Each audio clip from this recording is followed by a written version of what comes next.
चार प्रमुख अपक्रियाएं हमारी निम्न प्रकार से हैं। तो सबसे पहली अपक्रिया हमारी कौन सी है? ऊर्ज अपक्रिया। कौन सी? ऊर्ज अपक्रिया। तो इसको देखेंगे। देखो ऊर्ज अपक्रिया में क्या होता है कि एल्किल हैलाइड की अपक्रिया क्या किससे कराते हैं हम? एक सक्रिय धातु से। तो यहाँ पर एल्किल हैलाइड के रूप में हमने क्या लिया है? एथिल क्लोराइड लिया है। क्या लिया है? Ethyl chloride. और यहाँ पर सोडियम। अब ये Na सोडियम यानी प्लस होता है, क्लोरीन क्या होता है माइनस में। तो Na प्लस क्या करेगा? इस क्लोरीन से अपक्रिया करके क्या बनाएगा? यहाँ पर NaCl बनाएगा। क्या बनाएगा? NaCl। लेकिन यहाँ पर हम एक अणु लेंगे तो यहाँ पर एक अणु से ये अपक्रिया कंप्लीट नहीं होगी। क्यों नहीं होगी? क्योंकि जब ये सोडियम इस क्लोरीन से अपक्रिया करके NaCl बनाएगा तब यहाँ पर हमारा बचेगा क्या? C2H5 यानी CH3CH2 बचेगा। तो ये परमाणु के रूप में बचेगा, जो कि हमको पता है परमाणु अस्थायी नहीं होते। तो इसलिए क्या होगा, हम यहाँ पर इसके दो अणु लेंगे। अब दो अणु लेंगे तो क्या हो जाएगा? दो क्लोरीन हो जाएगा। अच्छा, दो क्लोरीन हो जाएगा तो हमको सोडियम भी क्या करना पड़ेगा? दो लेना पड़ेगा। तो यहाँ पर 2Na और 2Cl। तो यहाँ पर क्या बनेगा? 2NaCl बनेगा। अब यहाँ पर ये कन्वर्ट हो जाए किसमें? अणुओं में, और बनेगा हमारा CH3 CH2 CH2 और CH3 ब्यूटेन। क्या बनेगा हमारा? ब्यूटेन। अब नेक्स्ट हमारी अपक्रिया है फ्रीडल क्राफ्ट अपक्रिया। फ्रीडल क्राफ्ट अपक्रिया, देखो फ्रीडल क्राफ्ट अपक्रिया में ये दो स्टेप में होता है फ्रीडल क्राफ्ट अपक्रिया। तो स्टेप पहले देखेंगे कि पहले स्टेप में होता क्या है। देखो पहले स्टेप में ये होता है कि यहाँ पर उत्प्रेरक के रूप में हमने क्या लिया है? AlCl3।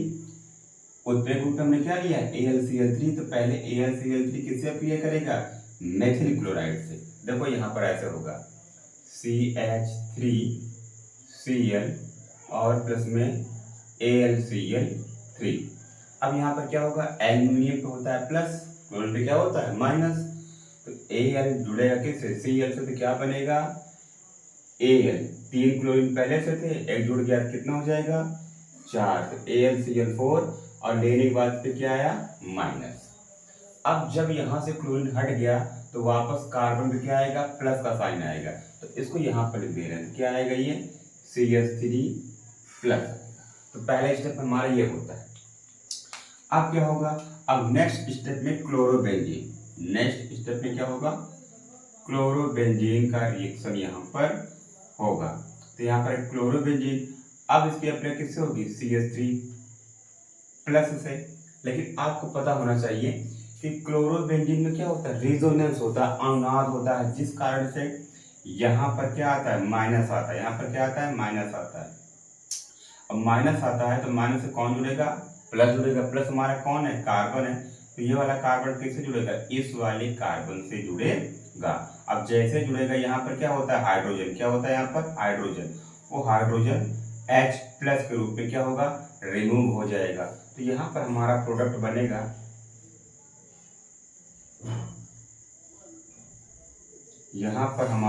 बनेगा Cl और CH3 यानी आर्थोक्लोरोटोल्यूइन। क्या बनेगा?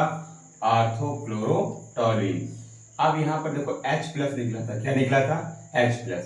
अब H प्लस हमारा वापस से जाकर, फिर से देखेंगे, H प्लस हमारा वापस से जाकर किससे अपक्रिया करेगा? AlCl4 माइनस से। किससे? AlCl4 माइनस से।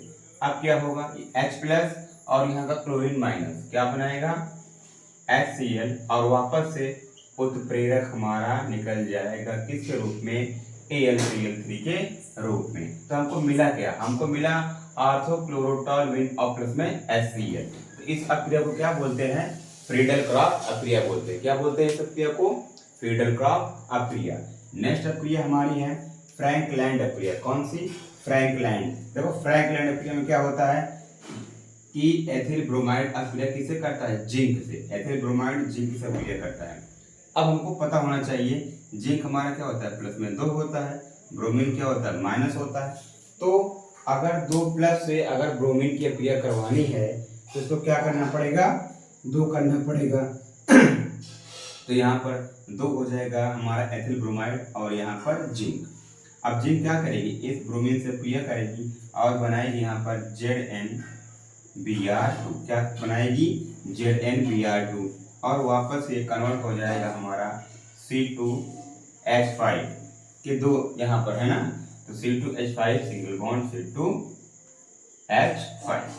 नेक्स्ट हमारी क्रिया है कोनार्ड फिंकलस्टाइनर क्रिया। कौन सी, कोनार्ड फिंकलस्टाइनर क्रिया। देखो इसमें क्या होता है, इसमें होता है कि ये पोटेशियम और यहाँ पर ब्रोमीन ये आपस में क्रिया करके क्या बनाएंगे, KBr। क्या बनाएंगे, KBr बनाएंगे, और आयोडीन माइनस और C प्लस ये आपस में क्रिया करेंगे और बनेगा हमारा C2H5, यानी एथिल आयोडाइड का निर्माण होगा। इस प्रकार से हम चारों क्रियाओं को आसानी से कर सकते हैं।